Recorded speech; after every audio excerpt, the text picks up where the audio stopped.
Hello everybody and welcome back to Book Mining. It's your Book Miner Giant and today I'm back with yet another video, and today is part 2 of Enid Blyton's boarding school series, and I'm reviewing the Naughtiest Girl in School, which is I think the first of all of the 3 series in Enid Blyton's boarding school series. Correct me if I'm wrong, but yeah, Naughtiest Girl of School it is. And thank you so much for the excellent response on the part 1, which is Male Read Towers, of this boarding school series from Enid Blyton. And I think it's the most viewed video right now on my channel. It's getting, it's close to 100 views, which is like crazy for real. So yeah, thank you for this so much splendid response on that one. I really hope that this video does equally well. Okay, so now without wasting any more time, let's just get right into the video and talk about Naughtiest Girl in School. Alright, so before I tell my opinion and everything, let me give you a kind of an overview of what's actually happening in the story. And before I start with that, I'm really sorry for the background noise if you're receiving something, because it's the air conditioner and I just cannot live without it. It's just torture. It just switch off the fan and the air conditioner and then film a video. So yeah, bear with this noise and let's get talking now. Alright, so in the Naughtiest Girl School there's this girl named Elizabeth Allen, and she is, as the title suggests, a very naughty girl. Okay, so what happens is that she's actually shipped off to school, although she does not want to go to boarding school, but she's shipped off. Okay, just lay stress on that word, shipped off to school. So yeah, it's basically that she has a governess, okay, she's very spoiled and filthy rich and all that stuff. So, and then a governess is like, okay, I cannot teach her anymore because she's so annoying and everything. So parents get tired of her, and so does her governess. She gives up and even trying with her, and so she is eventually forcefully shipped off to school. Okay, and although she tries to be very manipulative with her mother, and her mother is actually one of those characters that's really sensitive and who spoil her. Every single break she comes back home, but her father is that tyrant kind of guy. Okay, so yeah, she's shipped off to school. Yes, it's shipped off to boot camp, something like that, but it's the same for her because she does not want to go to school. Okay, but then what happens is that she comes with her master plan. Okay, and that is to be the naughtiest girl in school, so that she's sent back by half term in disgrace. So yeah, that's a master plan, and as soon as she goes to school and she puts it into action, she's annoying every single one. She's turned everybody against her, even the head girl and head boy. She's the naughtiest girl, literally the naughtiest girl in school. Okay, the headmistress, she goes to the headmistress the first time. She's I'm gonna be sent back in disgrace, and the headmistress is okay, we'll see about that. So she's basically challenging the headmistress to school. She's we're saying not in disgrace.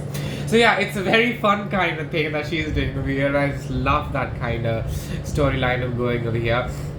And then what happens is that with all of her action, she gets the nickname of course, the naughtiest girl in school. But then what happens is that over time she makes friends, and she gets to love the school. She falls in love with the school and the people and the surroundings and everything. She loves every single aspect of school. But then which is actually Whiteleaf School, if you don't know what school I'm talking about.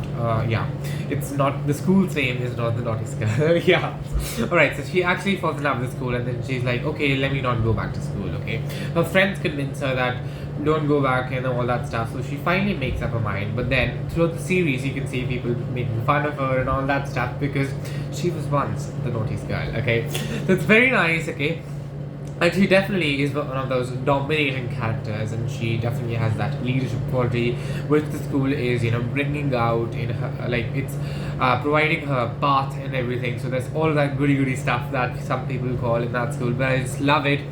And the overall journey, okay, of Elizabeth is something that is absolutely excellent. Okay, the way she turns from a naughtiest girl to a sensitive person by the end of the series, and she gets more sensitized, she's more calm, and it's just so fun seeing all of that stuff. And her strong personality, she definitely has got a very bold personality, and I love it. She stands up to every single injustice that's done to anybody, and she is a very loyal friend, and that's just so heartfelt. I absolutely love that kind of thing. So yeah, now there's also let me just give you a difference between St. Clair's and Male Read Towers and this book. Okay, the Naughtiest Girl. So Whiteleaf School, which is the school in this one, is actually a girls and boys both boarding schools, with St. Clair's and Male Read Towers, which is the other two, series from the Enid's boarding school series is purely girls only boarding school. So I absolutely love that approach, because it like opens new ideas, okay? Like new. How do I explain? Okay, it's something that since it's a boys and girls school, so there's like more possibilities. So and Enid has taken advantage of that, and she's put out some brilliant stories, and I just love every single story from this one. And my personal favorite is this book. It's the 6th book in the series, and that is the Naughtiest Girl Makes a Friend. It's basically this school puts out a camp in the grounds, and it's like so fun watching everything. I think this book the series has definitely got more adventurous ideas, than the Saint Clair's in Malebury Towers. But then, I still love the vibe of Malebury and Saint Clair's more than this.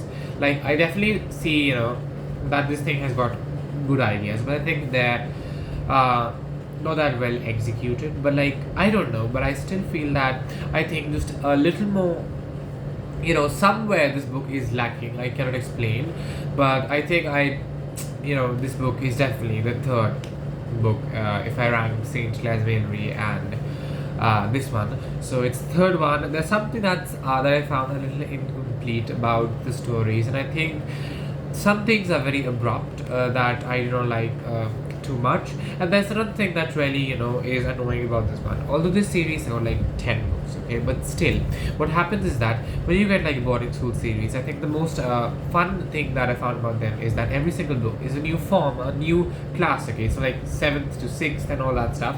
So but this one is that the entire series just is one form, and it's just like new terms. So that's something I really hated about this one. Like Enid, like Malebury Towers and Saint Clair's is like every single book is a new form. So it's like new things, new people, new teachers, and new everything. Okay, but this one is something it lacked. Is that the 10 books is basically just that Elizabeth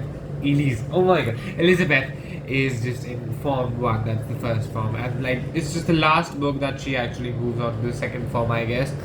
So yeah, that's something that I really hated about this one. It would have definitely been a much better series if Elizabeth moves to new forms every single book. But other than that, the series and the stories are just brilliant, and I like them a lot. Okay, so yeah, that will be about the Naughtiest Girl in School, and I'll be putting out part 3 when I feel to put it out, because I'm not promising, because I have a tradition, I think, of always breaking all your promises.